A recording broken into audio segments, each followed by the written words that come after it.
common mistakes, perhaps the most common, is to micromanage a person rather than letting him or her sink or swing a little bit on their own, to flounder a little bit, to begin to be forced to think in great detail about what they're doing, why they're doing it, whether the experiment is practical, and whether anyone in the world will ever care about whatever they discover. Are you working in research, trying to do the best science you can? Are you a team leader, a research assistant, postdoc, PhD student, or any other type of scientist? Are you looking for a place where you can sit, relax, and listen to inspiring people? Well, we have good news for you. You've just found what you're looking for. Hi everybody, my name is Renaud Pourpre. And I am Jonathan Weitzman. Welcome to the Lonely Pipette, helping scientists do better science.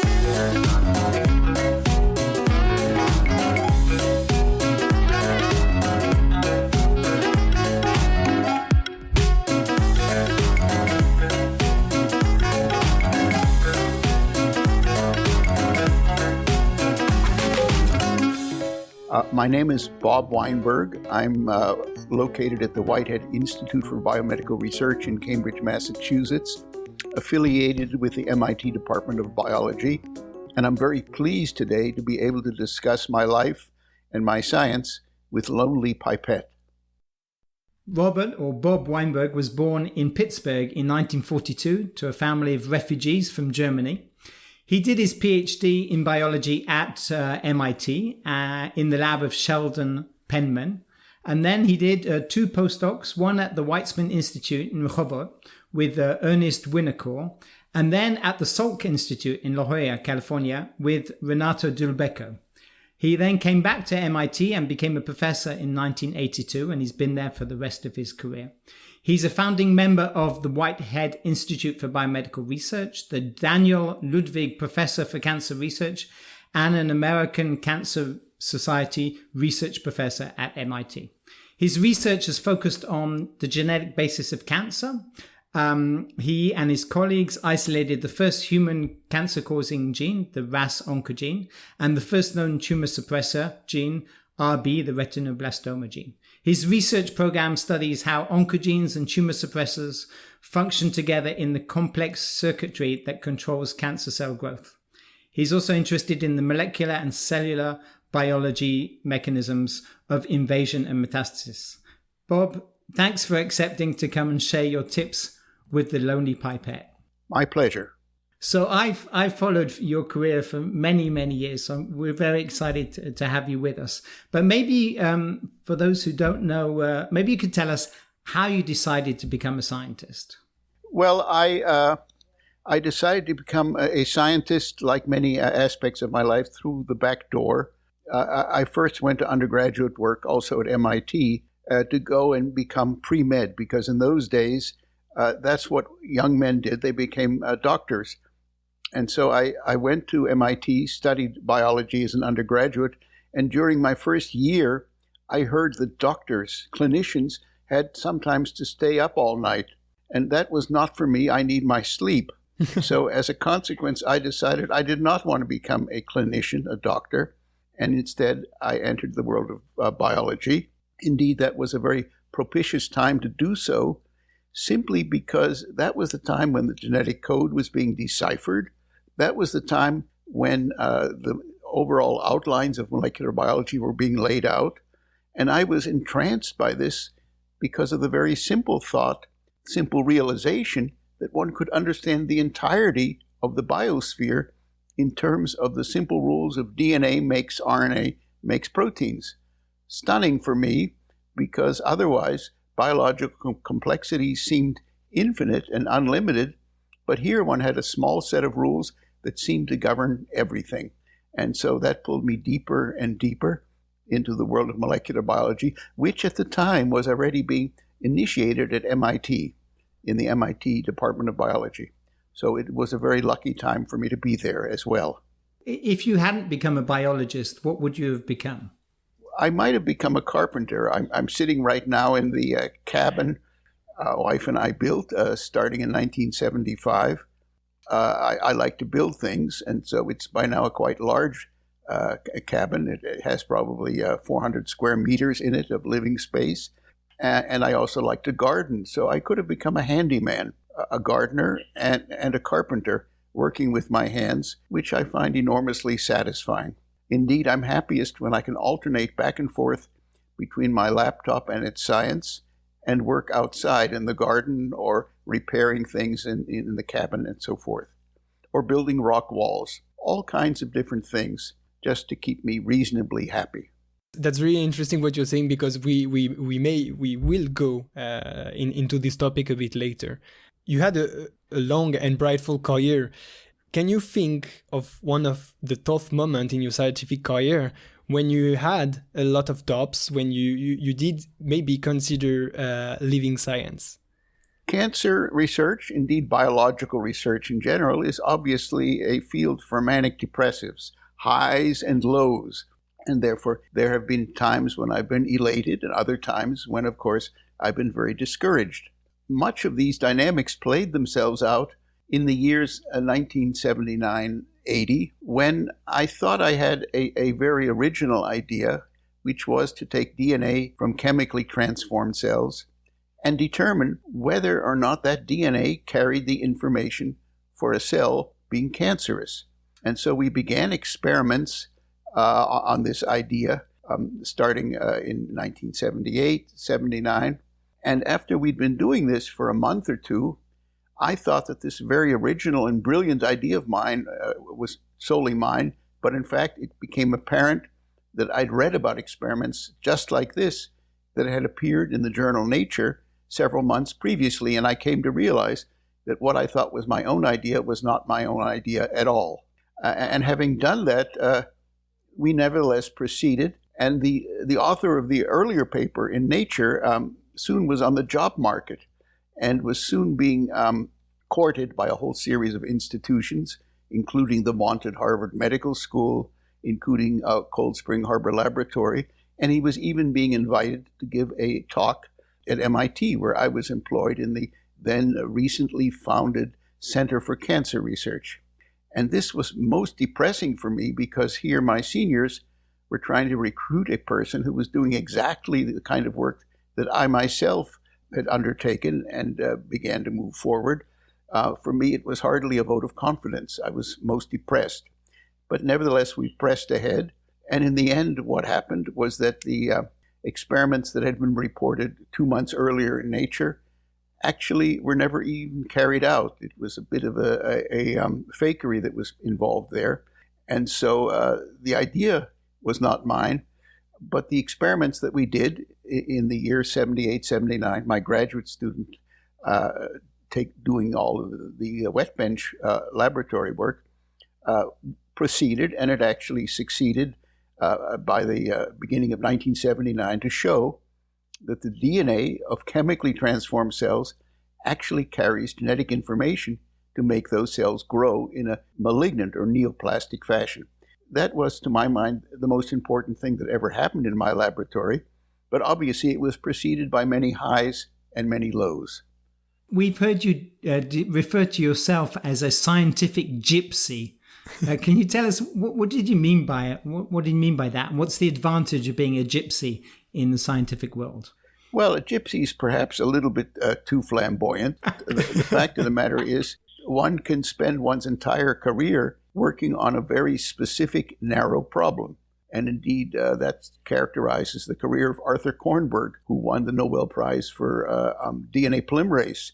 And in fact, Germans have a word for that. It's called Fachidiot, which means someone who knows more and more about a very narrow swath of science, but you move to the left or to the right of that narrow field, and that person is totally out to sea, has no idea what's going on. And so one of my philosophies has always been that it's extremely important and useful to understand what's going out in the world, what's coming out of laboratories, what they're producing in areas that are not so closely related to my own. And to the extent that there are interesting things there that are going on, to pounce on them opportunistically because they might offer new opportunities to do interesting and innovative work. Such a lifestyle is a little bit uncomfortable, for the granting agencies in this country, in the United States. Sure. They ask you to, one to propose a research agenda. To the extent that the grant is funded, one receives the funds 6 or 8 months later. And by that time, being opportunistic and being a bit gypsy-like, one has moved on to other problems, or at least problems in a related area. Hardly what one proposed to do 6 or 8 months earlier. And this suggests the need to be a little flexible and to not conform rigidly to the agenda that one initially laid out in a grant proposal. And to the credit of NIH, at the end of the granting period, they don't really hold one to the letter of what one proposed. Instead, they asked, what did one do, and was it interesting and useful, which to my mind is a far more useful question than whether one actually adhered strictly to what one proposed to do at the beginning of the granting period. If a young scientist is setting out at the beginning of their career and they listen to what you say, how do you get the balance right between being focused, which everyone tells you you've got to be focused, and at the same time fluttering because that brings richness from different fields? Well, it depends actually on one's status in one's career.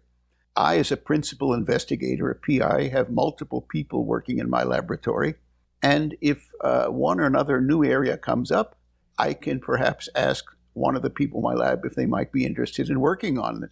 Not telling them they should do so, but might they be interested in it, without diverting other people in the lab who already have their own research agenda in full swing, not to leave what they committed themselves to do. So having a group of 6, 8, 10 people at the lab bench allows one, on occasion, to bring in new areas of research. And many of these new areas, in my own experience, ultimately end up being the dominant themes in my laboratory's work 5 and 10 years later. We want to focus more on the scientist than the science, but I do want to ask you about a paper that you wrote, which is the famous Hallmarks of Cancer paper. So this paper has been cited over 20,000 times, and I know you wrote an update, which has also been cited thousands and thousands of times. Together with Douglas Hanahan, it should be said. Yeah, Hanahan and Weinberg, Hallmarks of Cancer. So can you tell us something about the genesis of that paper, and why do you think it's had such an impact? Why has everyone read and cited this paper? Well, several things should be said. I just mentioned the fact that I was very excited in the 1960s with the realization that one could understand the totality, the complexity of the biosphere in terms of a small set of rules, the same way that, for example, Newton's laws of physics could explain much of the behavior of mechanical systems, already that formulated 300 or 400 years ago. The question then was, how did that relate, that simplicity, that simplification, to understanding the complex field of cancer research? The fact is, when I first came into it, I was entering a field which, in the eyes of molecular biologists at the time, let's say in the early 1970s, a field that was in great disrepute. In fact, I once was at a meeting in the UK in the late 1970s and heard a cancer researcher there, an older person, tell me frankly, never, ever confuse cancer research with science.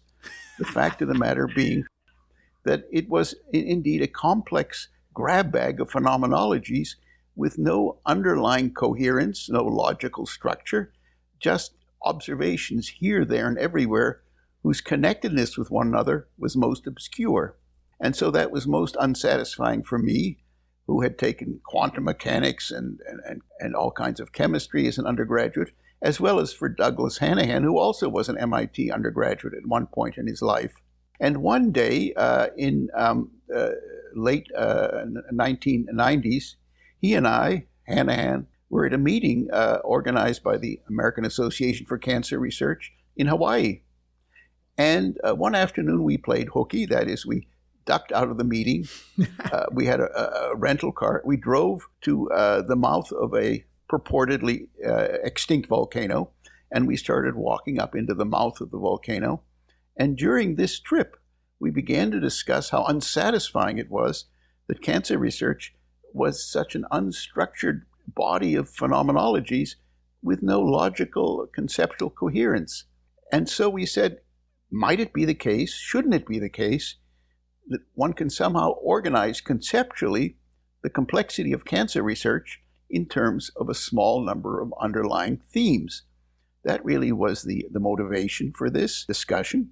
And not long thereafter, I got an invitation from Nature toward the end of 1999 whether I would like to write a review article for the inaugural issue of the new millennium.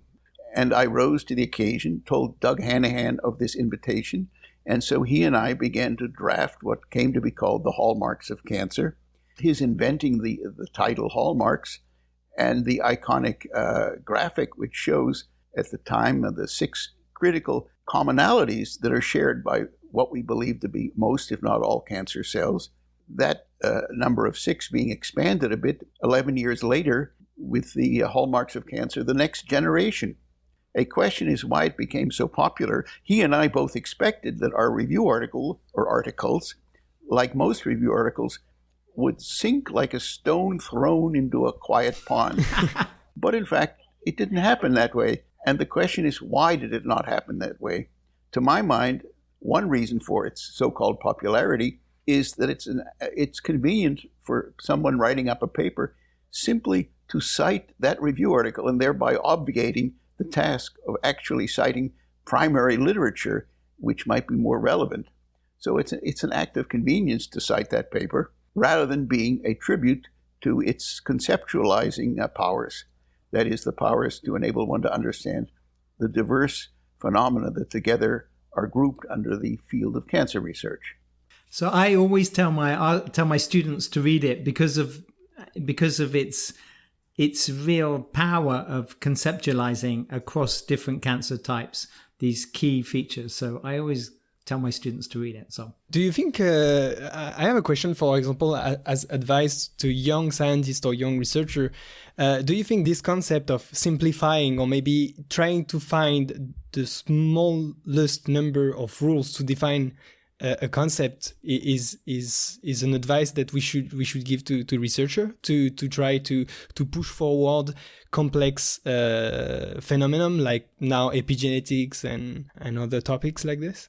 Well, as we all know, there's a great love for big data sets that has grown over the last decade. And so individuals, many researchers, like to gather large data sets to generate them for their own sake, as if generating a large data set is on its own a major achievement. And from a point of view of scientific logistics, it is indeed a tribute to the energy and the technological skills of the people who put it together. But for me, there's always a subsequent question. Having generated the large data set, what does it mean? Why is it important? Or will this large data set, like thousands that have been generated in previous years, simply be filed away on a library shelf with no one ever consulting it? You may have seen the movie Raiders of the Lost Ark. And the last scene in Raiders of the Lost Ark, they take the Lost Ark and they put it on a dolly and they move it into a very large warehouse, pushing it way far to the back end of the warehouse where it is clear it will never be seen by anyone ever again. Just because it's there, it's simply stored there with no utility and no attraction for anyone who soon forgets that it's even there. And so the question is, to what extent do we have some interesting take-home lessons, and to what extent are these data sets so complex that they vastly overwhelm our ability to conceptualize what they mean and to draw any take-home lessons? And so one thing I say to the young scientists is, you've generated all these data here. What do they mean? What are the take-home lessons? And if you can't explain to me in several sentences or in a paragraph what the conclusions are, then I begin to raise the question of whether it was worthwhile gathering these data sets to begin with. Of course, the defenders of large data sets will always say you can never tell when they might be useful to someone in the future who may consult them. And of course, you can never tell. It's a bit like I in my workshop up here in New Hampshire where I am. I'm a bit of a pack rat, and so if I get a piece of hardware, I always store it away in some very special place because, as I say to myself, I can never be sure when I might need or not need this piece of hardware. And often it's quite useful, but it's hardly a guaranteed thing. And so this provokes the question whether the enormous time and financial resources and labor that have been invested into generating large data sets yield true functional biological insights, or are they simply mathematical abstractions that will never be convertible to ways that one can grasp and conceptualize in any simple fashion. So that's an important point for young scientists who've been born into this big data era. So we wanted to talk a bit about your mentoring style and your mentoring skills. But perhaps first, you said that one of the most influential mentors in your career was David Baltimore. So what did you get from Baltimore? What did he teach you? My own career was very much influenced by him and his mentoring style. One of the most important things he said to me early on in my career, we had adjacent labs and shared many lab resources. One of the most important things he said to me is, I never want to be on any paper with you, Bob Weinberg, simply because if we're on papers together, everybody will say, look what David Baltimore did, rather than look what Bob Weinberg did. And that would strongly interfere with my ability to develop my own scientific reputation. And so it might have sounded nasty, but in fact, it was very well intended. It meant and encouraged me to develop my own independent identity, independent of Baltimore. Do you think as a mentor now, it's important to you to teach this to the other new researcher? Why is that so important?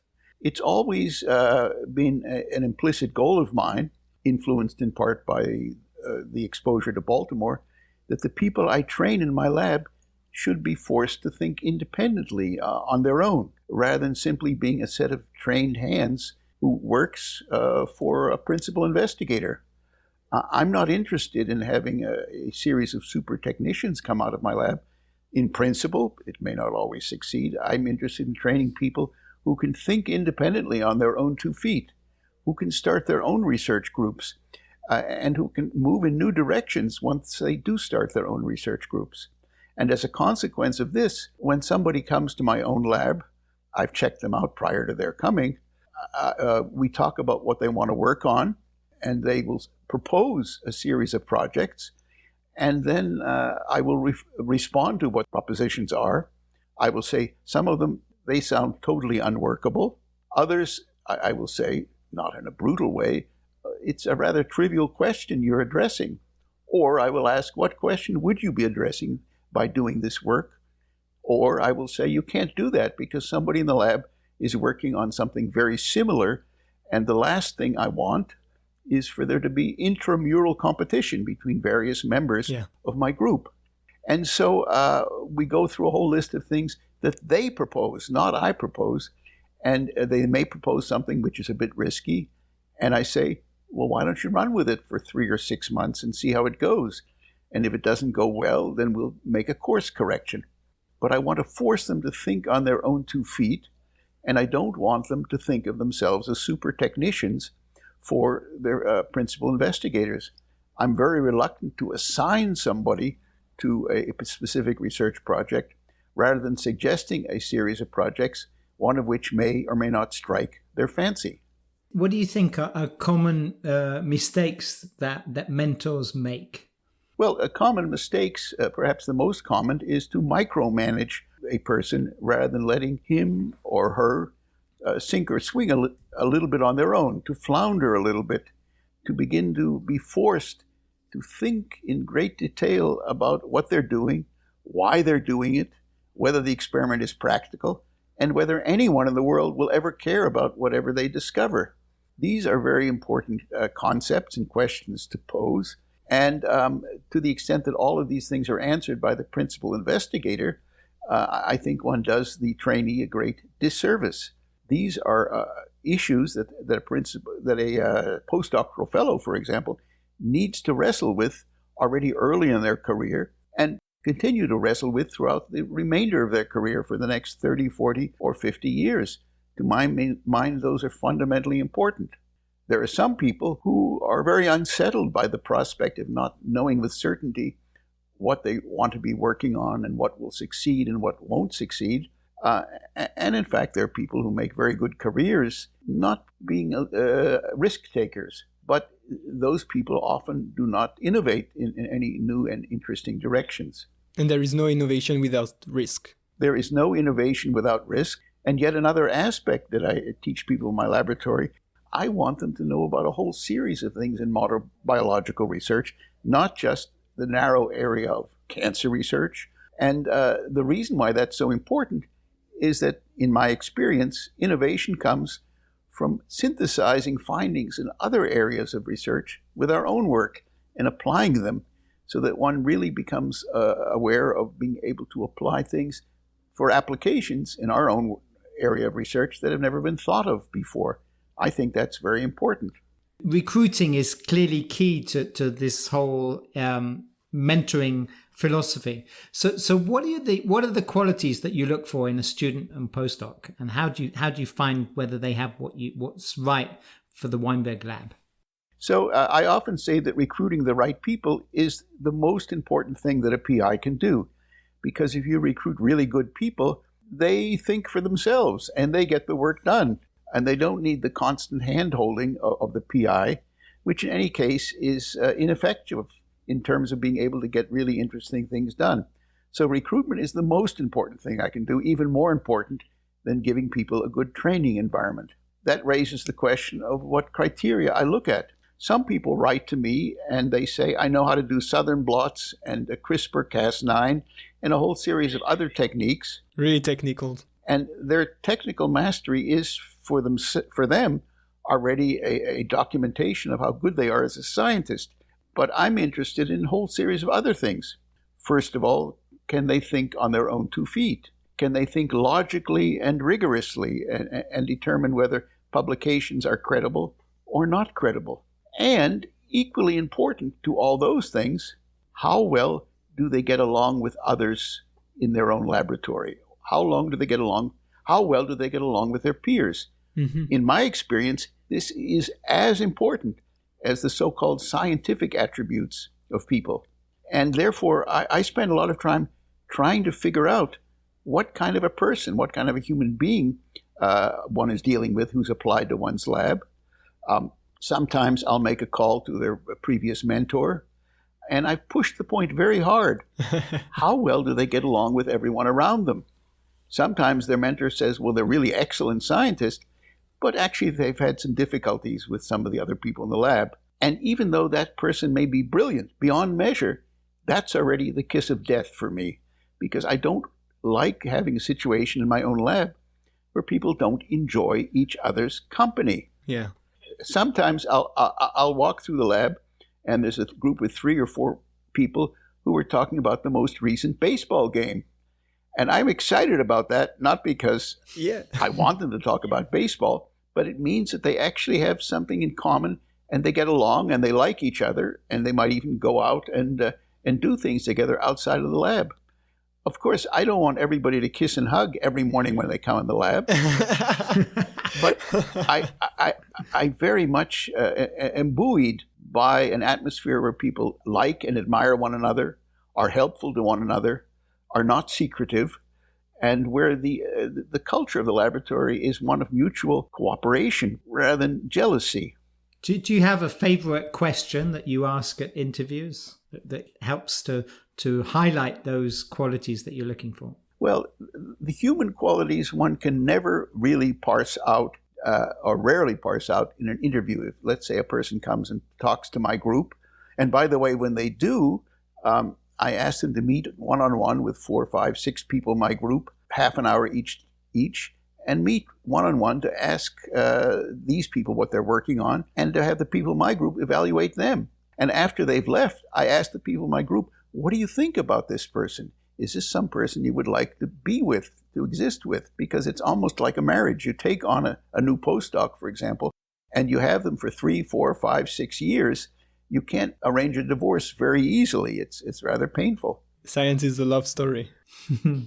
If somebody applies to me from a distant research institution or department, I'll often ask some of my lab alumni to do some espionage and try to find out what they can about whether this person is liked or is really quite isolated and seems somehow to alienate some of his or her colleagues. It's this kind of espionage, I don't think it's really unethical, which I find very valuable. So you do like a peer review of your candidate. This is what you're doing with your team. Yes, because if you listen to the qualities I value in people, their ability to think clearly, their ability to think creatively, and their ability to get along with their peers, not all of that can be gotten from letters of recommendation, which often are not totally frank, or from a bibliography. Often someone will come to me as a candidate, will come to my lab, and they'll present an extraordinarily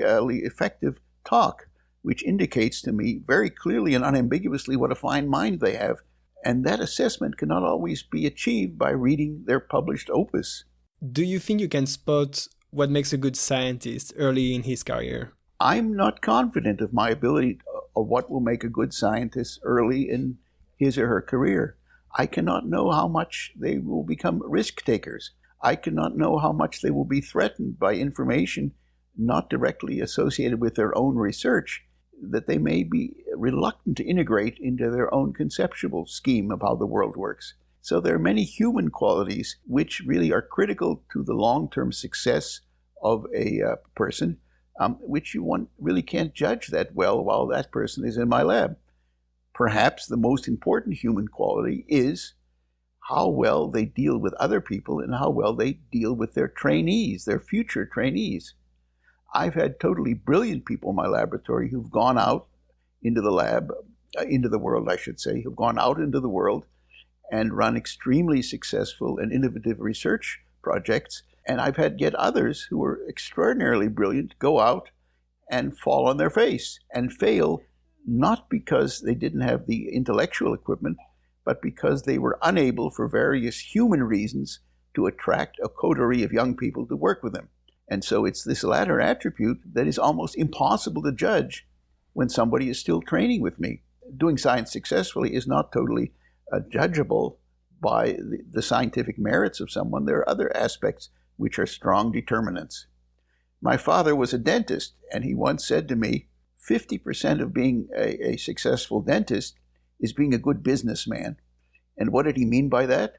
Well, 50% was important in knowing how to drill teeth and set crowns, but the other 50% was knowing how to deal with one's patients. That is to say, not how to get as much money as possible out of them, but instead how to deal with them in a way that makes them want to come back to one's dental chair. And that stuck with me because I think these human attributes are extremely important as determinants of scientific success.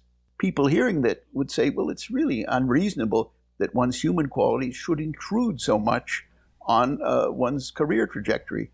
But we live in a real world, and a real world is made of real people. Or as I often say, the trouble with science is it's done by human beings. So on that note, we're going to take a short break. Okay. And when we come back, we want to hear more about who is Bob Weinberg. Hey folks, don't run away. You're listening to The Lonely Pipette with Renaud Pourpre and Jonathan Weissman, where our goal is to help scientists do better science. If you're enjoying the show and you want to learn more, you can follow us on Twitter at Lonely Pipette, and please share the podcast with your friends. If you don't want to miss any of our future episodes, you can subscribe to our mailing list and join our community. Click on the subscription link on our Twitter account. It's as simple as that. Take a few moments to get more tips from the Lonely Pipette.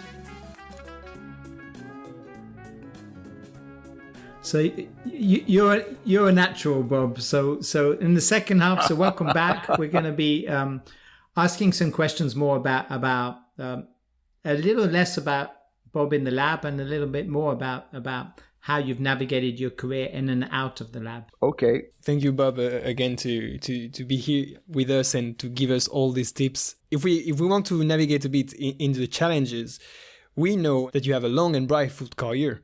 And we want to ask you, what was the biggest challenge you had to face and what did you learn from it?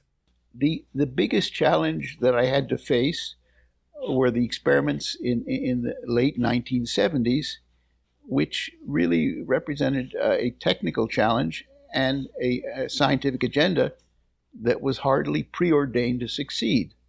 Again, I refer to the work of taking DNA from chemically transformed cells and demonstrating that DNA actually carried neoplastic or oncogenic information. And here I came to realize that in difficult problems, one often needs to wait a year or two to see whether they're given enough time to succeed. And obviously, toward the end of that year or two period, if they haven't succeeded, that creates great doubts and uncertainty, not only in the minds of the mentor, myself, but also in the minds of the people who are actually doing the work at the lab bench.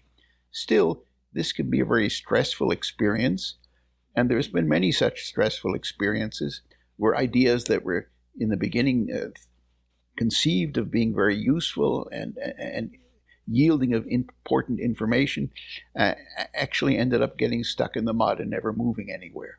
To go a bit further, could you think now of something that you consider as a failure in one time in your career, and what did you learn from it?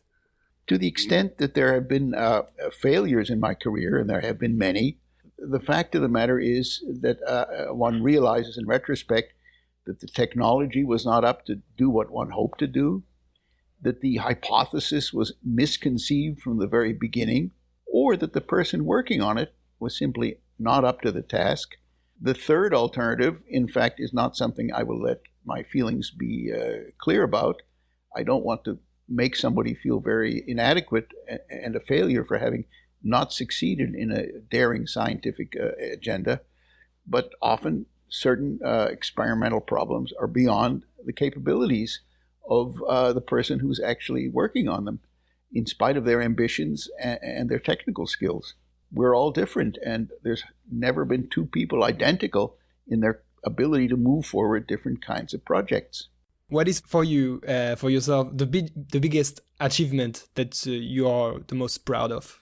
Well, to refer back to the work in the 1970s, the work that I'm most proud of was demonstrating that the DNA of chemical transformed cells carried oncogenic information. This was profoundly important conceptually for the field of cancer research, in my opinion, because we knew that chemical carcinogens could induce cancer. Bruce Ames's work had demonstrated that chemical carcinogens are often mutagenic, but the missing piece in this conceptual puzzle was the inference that the genomes of cancer cells carried mutant DNA, carried mutated genes that were in one way or another actually responsible for the phenotypic aberrations, for the biological aberrations of cancer cells. And this work I just described provided the first direct testimonial to that fact. Is there a paper that you give all the students coming to your lab that you feel is a paper that everyone has to read? There is no paper that I give everyone in my lab that they have to read. The question is what they're working on. And I may suggest that they read recent papers from the lab that shed light on the problem they may end up working on. I don't say they have to read it, and I certainly would not assign to them ancient papers which might reflect on past glory of the laboratory or its past achievements, but are ultimately in substance irrelevant to the project that they're undertaking.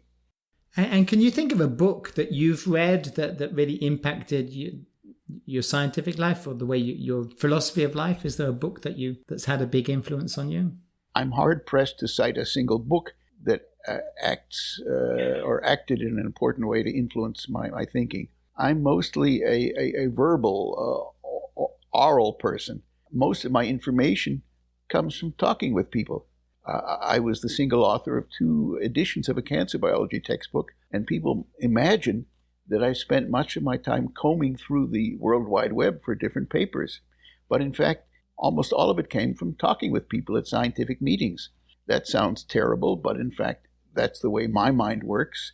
And I'm not saying everybody's mind should work that way or does work that way.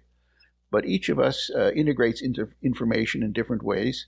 My information integration comes not from reading, but from talking to people and asking them provocative questions. Provocative questions not intended to put them off balance, but intended to draw them out and have them articulate the way they're thinking about one or another scientific issue. That's great. So can you tell us a bit about your life, maybe outside of the lab? Do you have a morning routine, and what does it look like?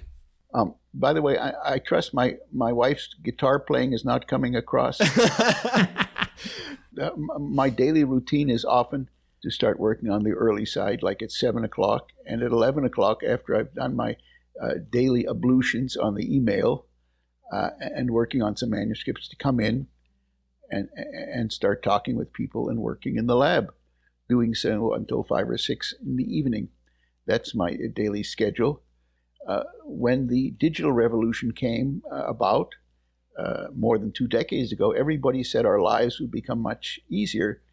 But on the contrary, my own life has become much more burdensome and tiresome because one needs to respond in different ways to the tsunami wave of emails that come in every day that require one's attention. So this hasn't lessened one's need to attend to affairs. In fact, it's exaggerated them. And given the convenience of email, there are far fewer barriers to communicate with people than there used to be. In the old days, you might have to write a letter to somebody in hard copy. Now you just sit down at a keyboard, type out a couple of questions, and send it out. And the impediments to doing that are so low that people send out all kinds of emails at all times during the day and night. And one has, for better or worse, to respond to them, at least politely and often constructively.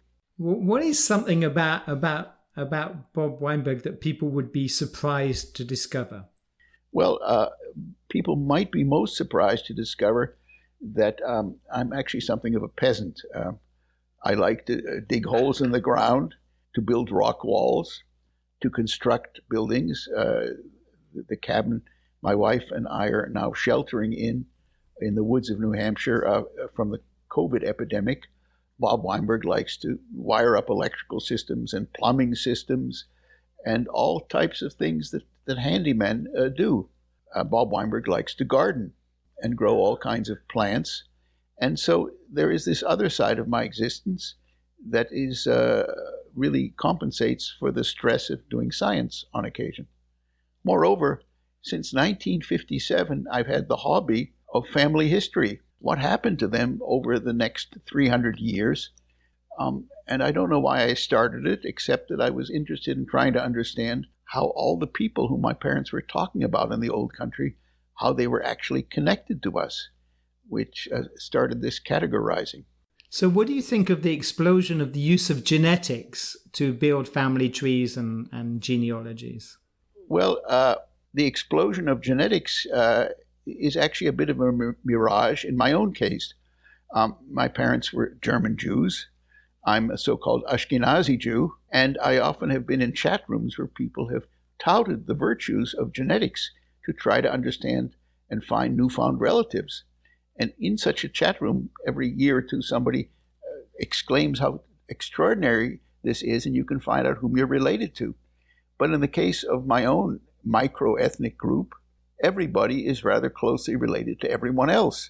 And any two Ashkenazi Jews, if you look at their alleles shared in common, they're fourth or fifth cousins, even though the last time they had a common ancestor might have been 500 years ago.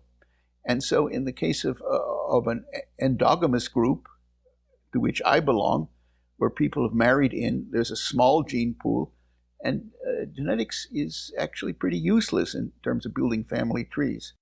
So house building, by the way, which was also the hobby of Churchill, also gardening, family tree. Was it really important for you to keep this every week, for example? How frequent it was? How often you were doing this to keep maybe your work-life balance? Is it really important for you and for researcher, you think?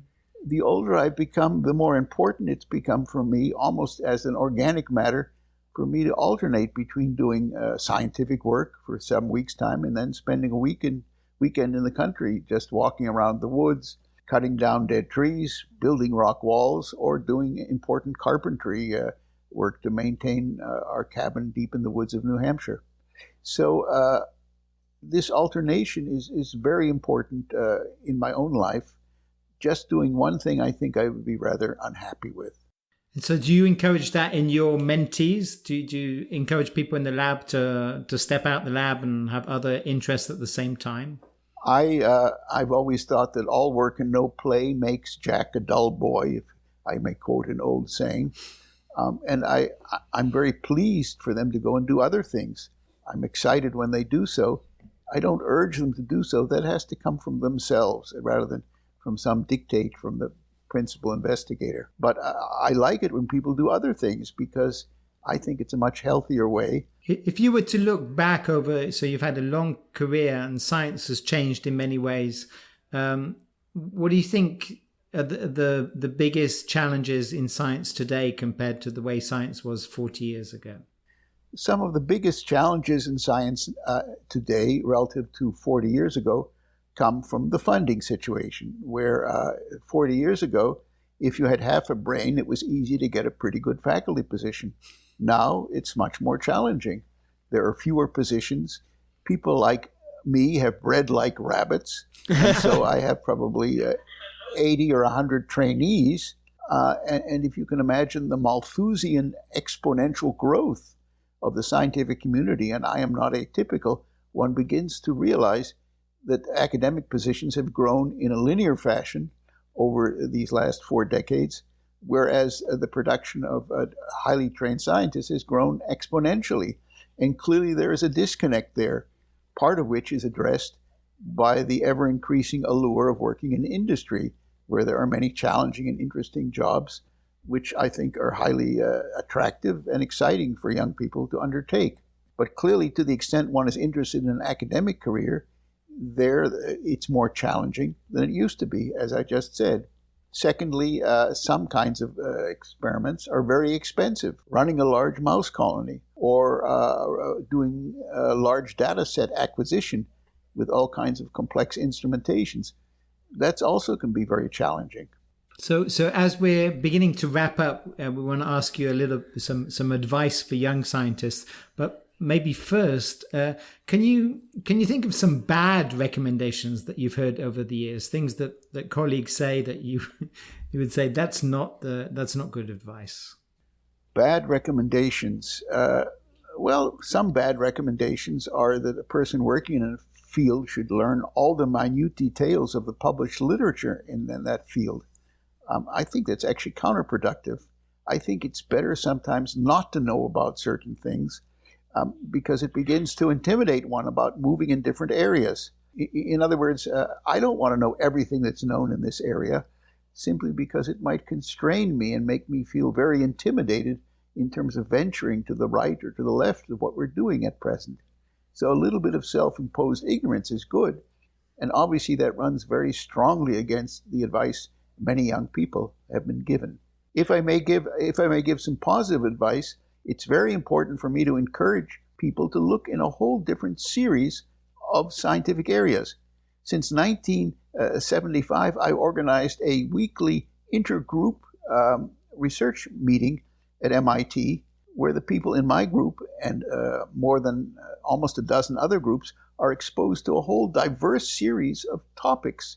And for me and the people in my lab, attendance at this intergroup meeting, it's critical, it's essential. People in my laboratory are mandated. They have to go to this meeting because I want them to know about lots of different areas of science, not just what we're working on. If you think about it, what advice would you give to yourself this time if you met yourself 20 years ago? I think my one piece of advice was not to presume too much about the future. The future is hardly guaranteed, and it's important to take one step at a time. I have my own psychological background. I come from people who were middle class, reasonably successful in Germany, and suddenly were told they were subhuman, and everything they had was taken away from them. And so this has imprinted on my thinking the impermanence of human existence and the fact that one should never take anything for granted, and that things change enormously. One should never presume that everything that one has been doing is actually going to be important, that anyone who reads one's work will actually care about it, and that one always must enjoy the act of doing science rather than simply doing it because it's a good way of making a living or a not so good way of making a living. So where can people find out more about you and your work? So are you on Twitter and social media? That's the moment you do the auto promotion. I'm not a big self-promoter.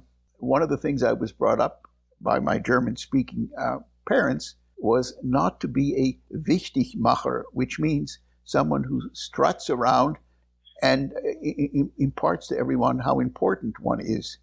Either people will discover my work and find it interesting, but I don't like to self-promote. I think that's rather distasteful. Given my notoriety, that may sound really inappropriate for me to say, but it happens to be the truth. And moreover, I would never use Twitter if only because it's been used and abused by the clown whom we happen to have now in the White House of the United States. So I'm not about to release tweets. My laboratory maintains a website which has some of the information that people might be interested in. But beyond that, I don't believe in trying to impress on people how important one is. And by the way, as I said before, either one enjoys doing science or one doesn't enjoy doing it. And one should never strive to do work which one believes 1 or 2 generations from now will be remembered. It doesn't really do much good if people remember you long after you're gone from this earth. The question is, did you lead a good life, a productive and interesting and enjoyable life while you were doing the work, rather than whether you're going to be remembered by your children and your grandchildren and all one's other descendants in one way or another. Is there anything else you would like to add? Any closing remark? I was just thinking before, this may not be that relevant, I've often been asked about the utility of MD PhD programs. And this touches on a theme we discussed earlier about the successes of my trainees and how their successes were preordained from the moment they came into my laboratory because of their inborn gifts and their education. In the case of MD PhD programs, people often tout them as being extraordinarily useful because they provide training that is so successful that all of the graduates of MD PhD programs, these double degree programs, go on to have fabulously successful careers. But I think that's a bit nonsensical. The MD PhD programs are so selective that whoever starts such a program, independent of what they learn during that program, are preordained to be successful because they were already so successful before they began those programs, and therefore did not necessarily glean anything useful from having trained in such programs. I know that's a side diversion, but it may deal with the issue of the extent to which one's future career is already preordained relatively early in one's training and education. So, Bob, it's been a complete pleasure to have you. You are one of my scientific heroes. I've been reading your papers for years. Oh, well, thank you. And I know from having met you a couple of times, you're such a great talker. So thank you very much for giving tips to the Lonely Pipette. And I'm sure young researchers are going to find it very useful. Volontiers, avec plaisir. And Renaud, enchanté de faire votre connaissance. Avec plaisir. It was an honor to speak with you. À la prochaine. Bye-bye. So that's it for this episode. Thank you for joining us at the Lonely Pipette. We hope that you learnt something new, that something resonated with your own experiences, or that you just enjoyed the science. Let us know your thoughts on Twitter at Lonely Pipette, and please share it with your friends in the lab. If you want to join our community, you can subscribe to the Lonely Pipette mailing list or mail us by following the link available on our Twitter profile. You will receive the next episodes directly in your mailbox. How cool is that? Stay tuned for the next show, and remember, you might feel like a lonely pipette, but it doesn't mean you're alone. Tips from the Lonely Pipette can help you to do better science. À bientôt! À bientôt!